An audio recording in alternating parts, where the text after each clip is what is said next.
Hello and welcome to Richland Spotlight, an ongoing interview program where we shine a light on programs, projects, and events happening here in our city.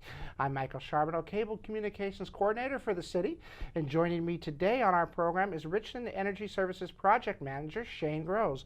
Welcome, Shane. Thanks for joining us. Thanks for having me. Well, we brought you on to the program today to talk a little bit about Richland Energy Services substations. We have 8 substations in town. Collectively, they feature 15 transformers. Now, that number recently grew by 1 with the new Snyder substation transformer. And this is kind of an important thing for us over there in the North Richland area. Can you tell me a little bit about why that is? Yeah, so we've done a long-range study. Richland's growing at about 1.8%. That area out there is just over 2% or thereabouts. So the importance of the new transformer at Snyder Substation is to feed the economic growth out in the Horn Rapids area. Along with that economic growth, Lamb Weston requested to install a new plant in the area, which was a request of about 6 megawatts. That additional load required us to install this new transformer about a year and a half ahead of schedule. We planned to start the project at the end of this year. We had to move it up so that we could meet Lamb Weston's August 1st energization deadline. This transformer will allow the growth to continue along with any big businesses that need to come in, such as Lamb Weston. So you're basically talking about economic development and vitality here in Richland. So this transformer, it helps and serves the needs of that area, but it's also a recruiting tool for businesses. Explain about how this infrastructure works to recruit businesses here into Richland. Yeah, as long as we have the capacity at our substations, we can have businesses add on to our existing facilities and bring the businesses into the area. And that area is one of the big growers right now for Richland, including residentials. This new transformer typically would feed about 2,500 to 3,000 homes, depending. But yeah, so they're doing a lot of growth out there. You've seen all the Horn Rapids houses going up, and then also what a lot of people don't see is the preferred freezer.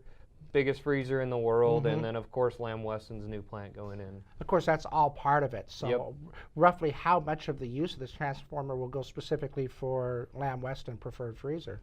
So Lamb Weston, the projection is they're going to use 6 megawatts. That's, depending the time of year, that's roughly a quarter to a third of the transformer's use, and it'll bring in a substantial revenue for Richland in general.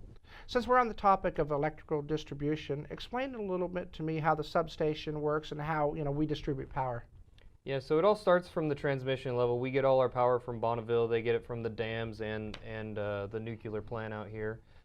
From there, the transmission comes into our substations, and it's stepped down to a distribution level, which is 12,500 volts. And then at the plant or home, there's also another transformer that steps it down to a usable voltage for everybody's residential use and commercial use. So this particular transformer we're talking about, it was just recently installed the end of March. And when will it go online, and what else is expected to be done with it? So there's 2 critical things.